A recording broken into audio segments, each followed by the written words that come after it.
Anamla babamın diyetini ödemeden nereye Gümüştekin? Sen ne dersin Tuğtekin Bey? Babanın katilini bulmak için canımı tehlikeye attığımı görmez misin? Canın cehenneme soysuz herif. Çek şu kılıcı. Haddini bil Tuğtekin. Benim uç bey olduğumu unutma.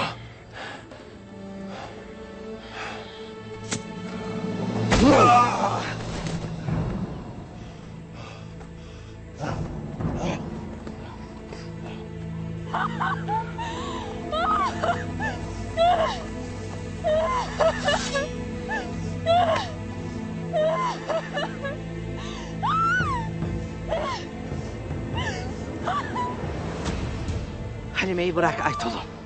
Selcan'ın gizli gizli Banu Çiçek'le buluştuğunu öğrendik Hayma Hatun.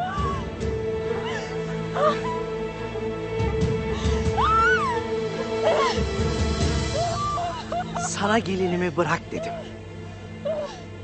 Halime Sultan'ın boynundan o kılıcını da çek. Ondan sonra ne söyleyeceksen söyle. Abdurrahman'a söyle. Obaya gitsin.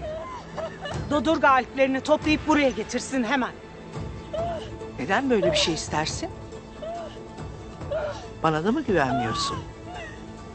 Ha, yoksa oğullarım ve gelinlerimle Korkut Bey'i öldürdüğümü mü düşünürsün?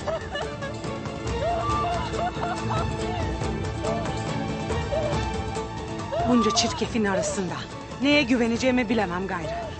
Abdurrahman'a söyle. Gitsin hemen.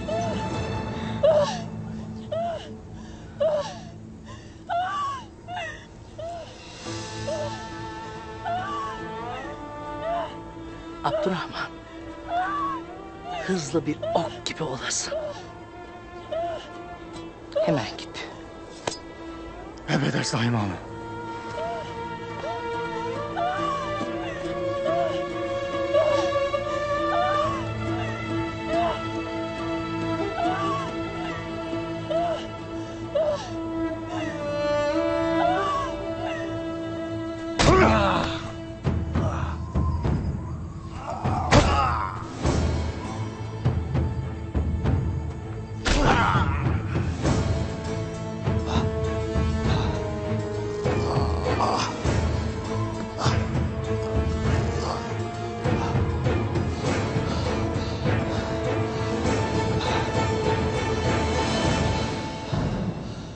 Ertuğrul, her şeyi senin o kopasıca başının altından çıkarabilirim.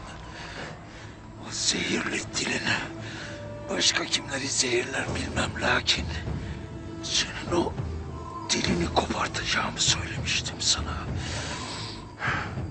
Yemin ederim senin o dilini kopartmadan ölmeyeceğim. Tuğtekin, bu hain ne söyledi de senin o temiz yüreğini zehirledi.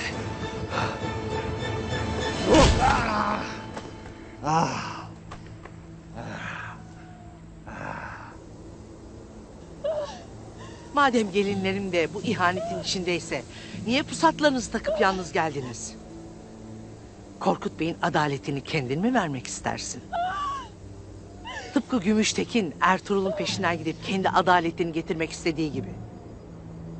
Sessizce, usulca, haince. Ha? De hele. Sen bunu nereden bilirsin be kadın? Çok mu merak ettin? Söyleyeyim. Duru Hatun'u da Korkut Bey'i de öldürdüğünüzü bilirim.